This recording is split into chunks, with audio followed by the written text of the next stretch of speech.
Today, I am going to teach you the chapter Nationalism in India. In this chapter, we shall discuss first certain terms. इस chapter को समझने के लिए कुछ terms को समझना जरूरी है। What are those terms? वो टर्म्स कौन कौन है?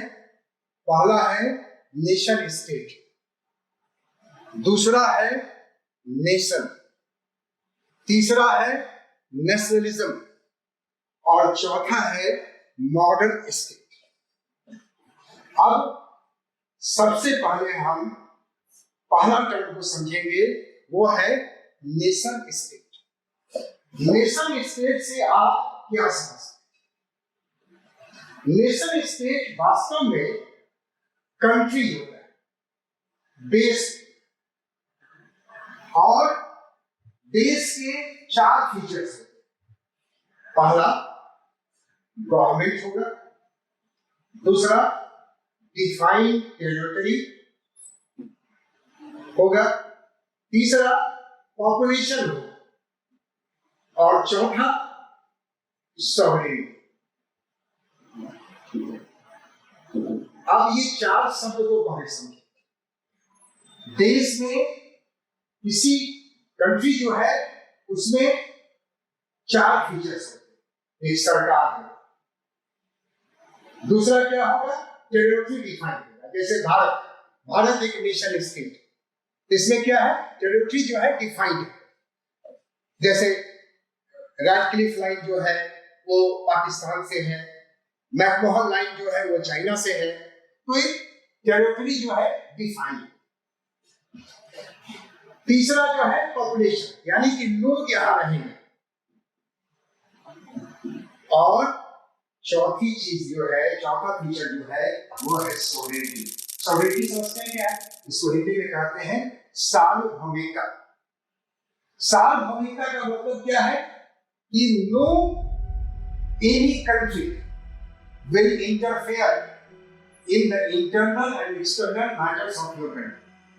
कोई भी बाह्य देश आपके आंतरिक एवं बाह्य मामलों में हस्तक्षेप नहीं करेगा। तो आप ये चार फीचर से ही देश बनता है। तो नेशन स्टेट क्या चीज से बना? यही चार फीचर्स। अब नेशन स्टेट में और क्या क्या फीचर्स हैं, कुछ चीज को समझना है। Majority of residents always are rulers. जो नेशन स्टेट में रह रहे हैं, जो रूलर्स यहाँ पर हैं, उनका क्या होगा, एक कॉमन आइडेंटिटी होगी, एक समान अस्तित्व होगा, and they will have common history of descent. उनका समान इतिहास होगा। जब हर चीज समान होगा, then what will happen? Unity will develop among the people. Unity will develop among the residents. Unity will develop among the rulers. और इस तरह से क्या होगा, ये एक सही नेशन स्टेट का, एक यूनिफाइड नेशन स्टेट का निर्माण हो जाएगा। ये है नेशन स्टेट। अब दूसरा टर्म जो है वो है नेशन। नेशन मतलब राष्ट्र। राष्ट्र क्या है? राष्ट्र का मतलब होता है the people of the nation state, यानी कि population of the nation state. India क्या है? एक नेशन स्टेट है, एक कंट्री है, और जो पॉपुलेशन रह रहा है उसी को हम नेशन कहते हैं। तो people living in the nation state is known as nation. तीसरा शब्द जो है वो है नेशनलिज्म, जिसको हम राष्ट्रवाद के नाम से जानते हैं। अब राष्ट्रवाद क्या है? हमेशा राष्ट्रवाद शब्द का प्रयोग किया जाता है। राष्ट्रवाद क्या है? तो राष्ट्रवाद का मतलब होता है डिजायर टू गेट फ्रीडम। जब आपको इच्छा होगी स्वतंत्र होने की, जब इस तरह की इच्छा आपके अंदर पैदा हो जाए, तो हम कहते हैं ये राष्ट्रवाद की विचारधारा आपके अंदर आ गई। फॉर एग्जाम्पल, जब हमारा देश गुलाम था, it was under the colonial rule of the British, उस समय क्या हुआ? डिजायर टू गेट फ्रीडम आया अमंग द पीपल। और इस तरह से हमारे देश में, हमारे इंडिया में राष्ट्रवाद का उदय। ये जो राष्ट्रवाद का जो विचारधारा है वो एक फोर्स के रूप में काम है, एक ऐसा फोर्स जो स्वीपिंग चेंजेस लाएगा in the political and mental status of the country. एक ऐसा बदलाव कि जो भी चीजें गलत होंगी उसके खिलाफ हम लोग खड़े होंगे। जैसे फॉर एग्जाम्पल भारत में कॉलोनियल रूल था, तो कॉलोनियल रूल के खिलाफ क्या हुआ?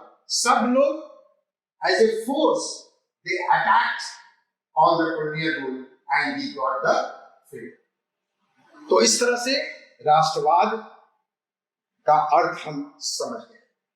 अब आते हैं आधुनिक राज्य।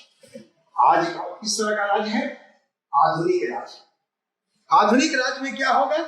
एक सेंट्रलाइज्ड पावर होगा। आज देखिए एक केंद्रीकृत सत्ता है हमारे यहाँ, और ये जो सेंट्रलाइज्ड पावर होगी ये will have sovereign control over clearly defined territory. ये जो है टेरिटरी, इंडिया का जो टेरिटरी है, यहाँ पर क्या होगा?